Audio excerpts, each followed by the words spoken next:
And welcome back to number 23, Man Sharpens Man. Where's this 24? And that's It's in the background chiming in. Like you guys know, I always got It's out here in the studio with me.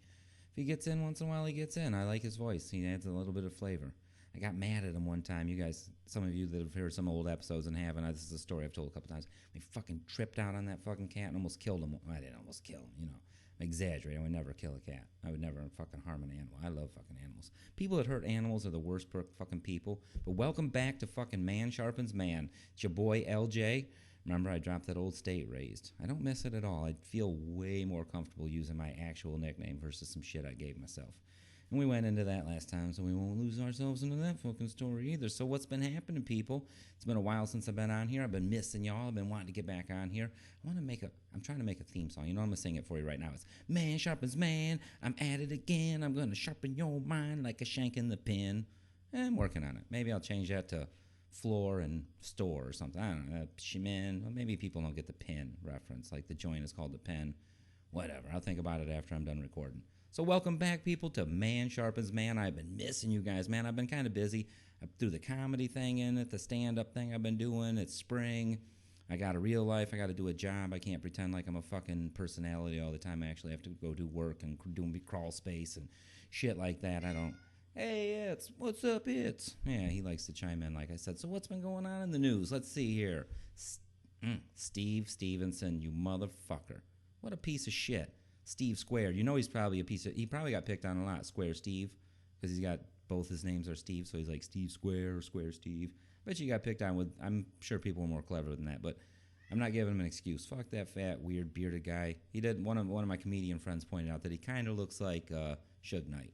And in the evening that he pointed that out, I had a little courage in me, and I got up on stage and busted some Tupac all of a sudden, just to honor Tupac and say fuck Suge Knight.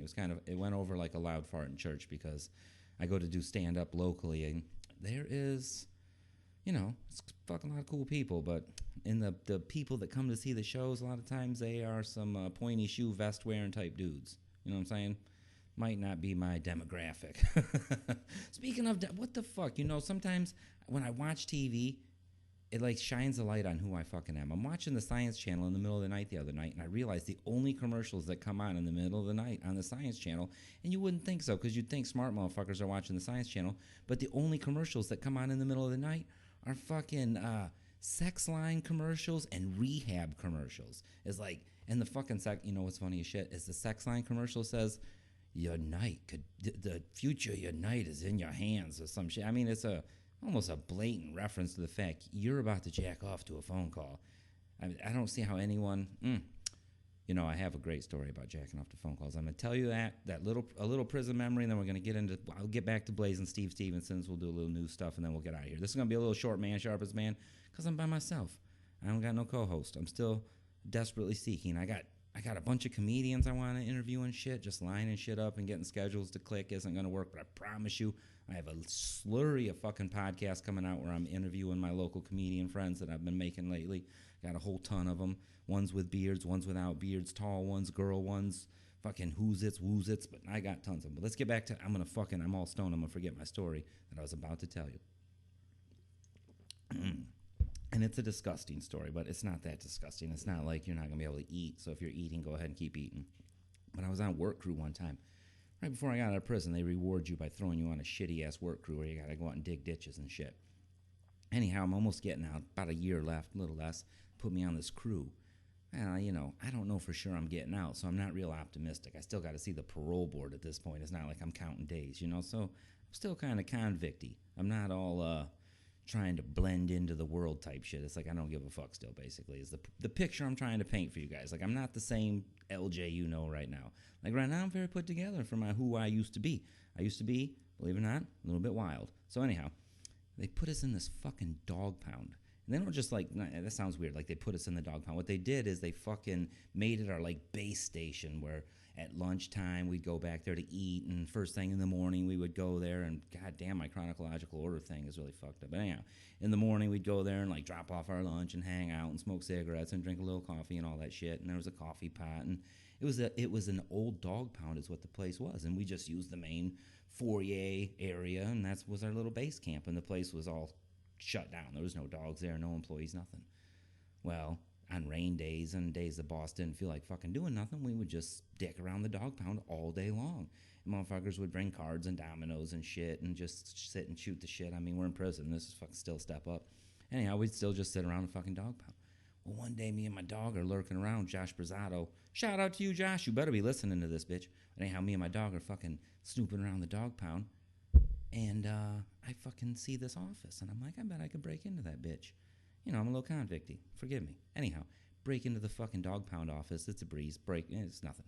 It's nothing to me. You know, it's always fucked up whenever my friends lock their keys in their car. I like pretend. For a while, I used to. Now I'm out of the closet. But I used to pretend like, I can't quite do it. And then I'd do it after like 30 minutes or something. Now I'm just like, watch this. Boop. But anyhow, I fucking in the dog pound. Break into the office, and there's nothing in there of any kind of shit. We don't want any of this shit in there. We just wanted to see if we can do it. Well, I pick up the phone, and goddamn, there's a dial tone. We have contact, Houston. We have a phone. To some inmates, that's a big deal. But see, the fucking catch-22 is back in the joint, they have every number you ever call.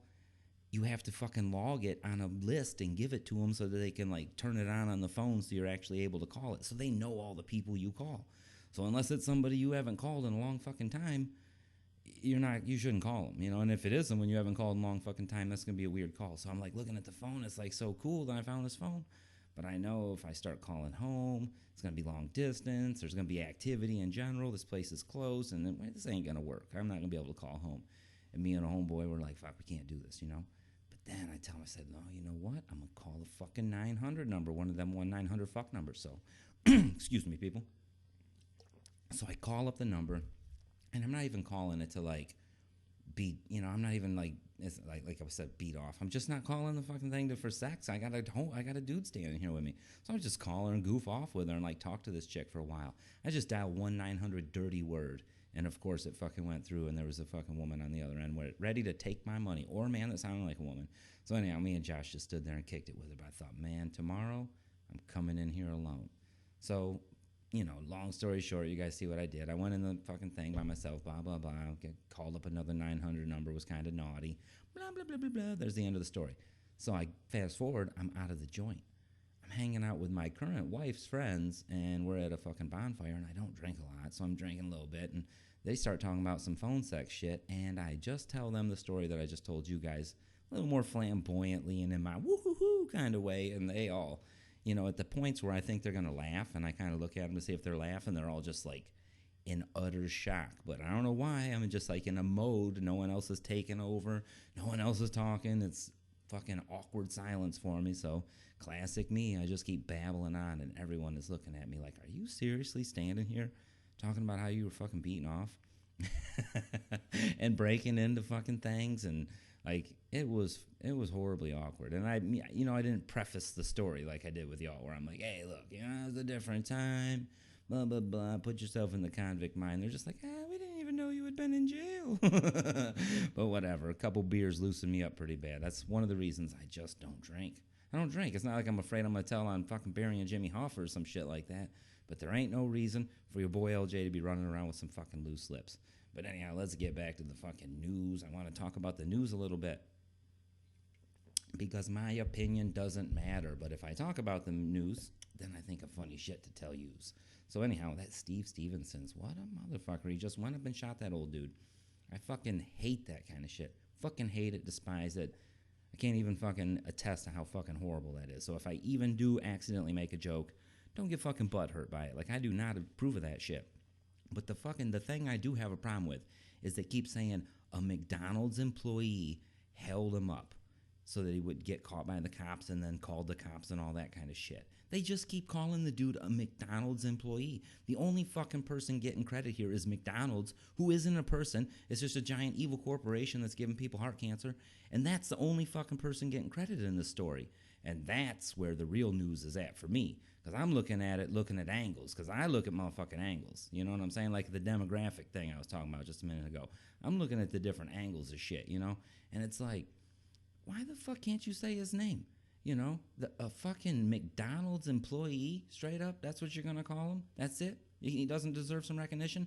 That fucking, what's her name? Come at me, boy, or who dat in the hall? What the fuck did she say? she's such a fucking stupid bitch. I try to ignore her, and I can't even think of what she said. Daniele below whatever fucking name. I can't think of what her name is either. Like I said, I totally ignore. What's that? I'll think of it. But you know who I'm talking about. That stupid chick off Dr. Phil. They make her famous. They keep putting her fucking name out there. Why can't they put the McDonald's employee that fucking got this dude off the streets? Why can't they put his name out there? It is some bullshit. Oh, she said, meet me outside. How about that? And all of a sudden, she is rich as fuck. Everyone knows her name. They can't keep her name out of their fucking mouths. But the fucking McDonald's employee, no one gives a shit. Seriously, people? Come on now. Look at that. That's where the real news lies, talking about some fake news. That is some fucking bullshit. And, you know, like if you look up some shit, think about the Dead Sea Scrolls. If you ever watched a TV show or read any shit about that, you know who found them? Here's what they say. A goat herder. A goat herder. And you know what? Another thing? Here's another one I seen. Gobekli Tepe. It's like a new temple, like pyramid they found. It's bigger than the fucking Egyptian pyramids. I'm sure you guys have heard of it, but whatever. It's like the new thing. I'm not all sciencey, so I'm not gonna get lost pretending like I know what I'm talking about. Look up Graham Hancock. He's a smart dude. He knows a lot about it. But anyhow, you know who discovered it? They said a shepherd. That's what he was, a shepherd. That's what kind of credit he gets. But you got this Danielle girl, come at me, holla at me outside, bitch, or whatever, and she is fucking famous. Really? Man Sharpens Man? I have no sponsors? What? Come on, son. What the fuck's going on in this world? It's not a fair world, but I never thought it was. But it is a wonderful world because I get to record Man Sharpens Man at all. It's like I got my own little pirate thing. I am so happy to be doing this. It's such a fucking fun way to vent and get on here and just fucking do. Like, if you don't have a podcast and you want a podcast, you should start a podcast. That seems like fucked up advice because who wants competition? Why would I say that, right? You know what I'm saying? But still, seriously, if you want one, you should start one. It's such a cool thing. It's like a journal where you can keep track of your thoughts as fast as they come out of your head. You don't have to sit there and try to write them or type them and lose your place and watch TV. You got to kind of be focused. I got you guys in my mind when I'm talking. Like, I see you people that are listening to me, you people that are like checking me out while you're playing video games or listening while you're at work. I see you people, and I am you people. I'm the same dude. I'm just like you guys. But I decided to start a podcast because I was given that advice. And this has been a fucking really cool way for me to get on here. And it also was the thing that like broke my little voice loose so I could go start doing stand-up. I've been doing that shit. That shit is ridiculously fun. So now this podcast is morphing. It's going to be a couple, like I said at the beginning, this thing is going to morph while I do it. But now it's going to be more of it's going to be, I'm still going to talk about prison shit. I talked about it today. I'm from there. It's something I got to quit being ashamed of. That was one of my biggest drawbacks in life. And when I was in there, I had homeboy Martin. He told me, he said, look, man, and we used to have some real conversations. This guy was smart as shit. There's people you talk about the weather to because it's not that you disagree with them. Like, I like people I disagree with if they're smart, but you just sometimes keep it shallow with some people because it's just like, you just know there's no point in talking to him about certain shit. But Martin was not like that. He was a big old brother. Me and him used to hang out. Brother. That's the that's the PC term for black guy in prison. Is brother. They don't mind being called that in prison for some reason. They have a brotherly spirit in there. I don't know what it is. But anyhow, his name was Martin. He was a black guy, and I was a little white guy. So it's kind of just painting the picture. I'm not trying to, like, race doesn't matter. Not only am I colorblind, but I'm also, like, whatever colorblind. I don't give a fuck what color you are. But anyhow, me and him made an odd couple is the point I'm trying to make. He was fucking 3 of me, and I was 1 of him, and it was fucking hilarious. But anyhow, we'd hang out. We'd have some deep kickers all the time. And he told me one day, he said, look, he said, LJ, he said, when you get out of here, man, I hate to tell you this shit. He's like, but I did a bit before. And he's like, I learned something about doing time. And he's like, I've talked to other people, and this seems to stand true. And he says, like, if you do 3 years, when you get out, it takes like maybe a year and a half, 2, even 3 years before you're like back to just even understanding what being free is about. And he's like, man, you doing 10. He's like, I don't know. He's like, it might take you 5. It might take you 10 or 12. And like, I was, me and him had some pretty intelligent conversations, and I was always open to his point of view until right then. It was like, wall up, fuck you, Martin, you're fucking full of shit. The day I'm getting out is the day I'm adjusted. I don't want to hear that bullshit. I'll be fine. But now that I've lived it, I'll tell you what, it did take a while to get comfortable. It took a good long while. Like, you don't want to admit that shit before you get out, especially because you think every day is going to be fucking paradise. So anyhow, Martin, He was fucking right. It took me a while to adjust, but once I did and calm down, now I'm doing the comedy thing. I'm doing the podcast thing. I got a lot of balls in the air, and it's a lot of fun. It is not fun being bored. So that's why I try to encourage you guys to do a podcast, do something, do some art, man. Get up and do something. You can still listen to Man Sharpens Man while you're doing something. That's one of the things I do. I listen to other people's shit, other people's podcasts, and not only does it give me ideas for ideas, it just, it's overall kind of fucking entertaining. I mean, I still listen to music and shit. I still mix it up. I'm just not podcast all day, but there's a lot of them out there. Trust me. If you have an interest, that interest has a podcast associated with it. And that's what I was getting back to the same point that I was just making, is that this podcast is morphing now, where I not only will be talking about, old convicty shit and, old prison stories and how they fucking relate to everyday life and throwing some news and whatever, just a little collage or whatever the fuck's in my mind. I'm also going to start like a little journal, because I'm a fucking noob like a motherfucker. I'm an open mic stand-up comic at this point. Like, even the word stand-up comic feels fucking really weird in my mouth. It really feels fucking weird in my mouth. You can slip me right now and be like, dick. But what feels really weird in my mouth is fucking saying, hey, can I get some time? That's what you say now. Like that, if you're a comic listening to this, that's what you get a hold of the guy that does the thing, and you're like, hey, I'd like some time. And it's like, I am kind of fucking uncomfortable every time I say that. I mean, I was a little uncomfortable both the times I just said it just now. It does not fucking ring good in my mouth. Well, I wish I had a co-host to break the silence when I was lighting things on fire. That's a little incense I'm burning, a lung incense. It will purify my lungs and sanctify the mood. So anyhow, back to the thing. Yeah, I do need a co-host. Like I said, I'm gonna do a bunch of the local comics that I'm doing comedy with are definitely cool with being on the show and everything. It's just my poor boy ass has a fucking one bus mic thing, and trying to both share the mic. It's like two girls sucking the same dick. Just sucks trying to both talk into the same mic. So I got to step it up. I got to get a new mixer. So if I got a listener out there that wants to donate a mixer to the boy LJ or some money, that's another thing. I needed some sponsors. So if you're listening to this and you need some fucking exposure and you want the fucking 3 people that listen to my show to know about your business, or I guess you would be one of them. So if you want the other 2 people to know about you, you can sponsor me. I don't ask for much. I'll mention your name. You know what? Here's a good shout out right here. GTAC, Grand Traverse Athletic Club. Here's a fake commercial for you just so you can see I can do it. Fucking greatest gym in the world. They got racquetball. They got cardio upstairs. They got weights downstairs. They have tons of ugly people to make you feel comfortable. They have tons of attractive people if you want to fucking stalk them. It's a fucking great gym, man. I go there myself. I can fucking endorse it. And I'm making a commercial for it because I'm a little behind on my gym dues. I don't expect anything off of them. This is like a tip. This is my tip for being late. I'm not going to give you no money, Clay, but that is a great gym. Grand Traverse Athletic Club. It's over there by Art Van on Cass Road. If you're not from around here, don't worry about it. I wouldn't drive like 2 hours or across state to get to this thing.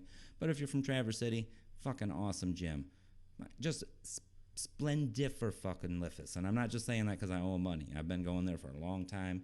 The racquetball, the handball, volleyball, they're very team-oriented. They're just a fucking great place. So there's my commercial for free for you. And also, just to show you, if you're thinking about having me a sponsor, look at how adequately I could fucking describe your business and vouch for it. But now, if you got some shady bullshit, like, I'm going to try your shit out, and then I won't be putting it on. No. So don't think if you're a listener and you're not going to do it, don't think I'm going to be, all of a sudden you hear a commercial in the future, oh, he's just doing it for some money. No, I got to like your shit. So anyhow, we'll get back to stuff. Did you see that fucking Aaron Hernandez? God damn it. So rich and so talented, all that shit. Now well hung too. Zing, zing. See, that's the stand-up in me right there. I was just trying a little material on you guys. I can't hear if you're laughing. I'll assume that many of you just giggled really hard. Some of you had to cover your mouth if your teeth were bad. But anyhow, Aaron Hernandez, he fucking hung himself. Isn't that fucking crazy? They said he smoked some K2 beforehand. I'm surprised that they're actually calling it what it is. The news used to take that opportunity all the time to call that shit weed. Speaking of which. But yeah, they used to take the opportunity all the time to call that shit weed. And it was like, that shit isn't weed. They would call it synthetic weed. And it's like, this isn't synthetic weed at all. This isn't even close to being synthetic weed. This is fucking potpourri that you should put in a crock pot. Some little old lady should be making her house smell like shit with, and they're spraying it down with a weird fucking chemical and saying, don't smoke this, in big quotation marks on the package, and people are tripping out from it. And then to call it synthetic weed, that's almost like the fucking old 1950s fucking reefer madness bullshit. It's the same level of fucking paranoia-inducing bullshit brought to you by the good old news, who's run by motherfuckers like Bill O'Reilly, who like was a hero forever, and now all of a sudden he's a fucking dick sucker. You see what I'm saying? I mean, he's been a dick sucker this whole time, or a titty sucker or whatever. He does like the ladies. That's what he's in trouble for. But anyhow, my point is, they're always just trying to get an agenda across to you guys. If you look out your window, that's the real news. You can get the weather, you can get the news, you can get everything. It's pretty amazing. But don't think I don't watch the news or I wouldn't know about shit like Aaron Hernandez hanging himself. It's not good to stick your head in the sand either. You got to find that middle, people. But don't just eat it. Don't keep CNN all day and don't read that bottom line. You're just feeding your fucking stress. You're just feeding your paranoias. It sucks, trust me. I used to be a news addict for a little minute. Got off of it. I got off the news. I was a news addict a long time ago when I started thinking about the stories that I was enthralled in. We're not going to get off into those. Maybe I'll do an episode about them a different time. Blah, blah, blah. So anyhow, we'll get back to Man Sharpens Man. Like I said, we're going to have some episodes coming up real soon. They're going to have a bunch of different comics in it. This Monday, I'm going to post this today. So this Monday, I should have wrote it. You know, I'm not even going to plug the thing. In 3 days, I got an open mic thing. You're not going to listen to this and go to it, so I'm not even going to plug it. I fucking bombed on the plug. I should have wrote it down. It's in like 3 or 4 days. I'm sure I'm going to put this up tonight. Today's Friday. It's in 3 days. So if you want to, it's down at the workshop. I love that mic. It's called the Rotten Cherries Open Mic, and I fucking love it. I love all the mics around here. There's a few of them. The Fallen Downstairs is like a productions company, I guess. I don't really understand the business at all. But I know the guys that do it now, so I'm like in with them or whatever. They're my friends. No, not really. I think they're my friends. I think they like me. I mean, they're comedians. They laugh a lot, so they seem happy. I don't think they would fake it. So they all seem pretty cool. They're definitely a really diverse group of people too. I wouldn't say that it's such a weird thing when you go there. It's like it was not what I expected, I guess is what I was going to say. It's like you'd expect they'd all be kind of a stereotypical, I don't know. I don't even know what I expected, but they are way fucking cooler than I expected. And they're way nicer to me. Like I thought I was very scared because I know like some people are like, God damn, man, can you fucking turn it off once in a while? And I kind of can. But at the same time, what do you want me to do? What do you want me to do? I cannot swear. I cannot swear. But you want me to fucking just not talk? You want me to, like, share my opinion? No. I'm not going to do that. I'm not going to just babble on all day. I'm smart enough to keep my mouth shut when I'm supposed to. But when I go to do comedy, it's not like I'm up on stage telling old chicken jokes I used to hear. You know, that's what I'm saying. I get up there. It might get a little rough, but it's supposed to. It's comedy. I've been watching comedy. The comedy I've watched in my life has always been rough. I've watched some Robin Williams, shit like that, but the influences on me have been The Yard and the being out on the yard and talking shit and being in that fucking group of people and just like, you know, rapping a little bit, talking shit a little bit, just trying to be the one that gets heard, talking loud, getting loud, like that, you know. That's just like that's the kind of shit I was trained with, not any kind of classic, you know, joke writing structure style type stuff like that. Not that I don't have a lot of respect for that. I want to learn that piece. Like that's why I want these guys to really take me in, is because they do a lot of other shit that I have not even touched. Like all I've done is this podcast thing, which I feel like it's polishing up nice. I really feel way more comfortable kicking it with you guys. I just feel way more comfortable firing this thing up. Like I said, I'm sorry I haven't been doing episodes, but you know what? I really started to see a negative impact in my life from not making the show, because I had become addicted to the show in a way. Not in a negative way either. It was a very positive extra thing to do, but I wasn't carving that hour out for the show. It was like even when I would find that hour, I would talk myself into thinking I didn't quite have enough energy, and I would come across as sounding that way. And you know what? From now on, even if I don't have energy, I'm going to brew up a pot of coffee. I'm going to jump on here. I'm going to get you guys your show because I need it just as bad as maybe you guys need it. Like I said, this show is going to address a lot of crap, blah, blah, blah. We're not going to deal with it, blah, blah, blah. But anyhow, when you start listening to a show and you start liking it, you don't want the shit just to go away. So I'm hoping you guys are liking what I'm doing. Give me some feedback, man. I need some questions. I need some comments. I need whatever you guys want to give me. Give me some feedback. Send me whatever. There's links, comments, do whatever. You know all the stuff better than I do. So anyhow, for now, this is Man Sharpens Man. This is LJ, Peace Pot, and Microdot.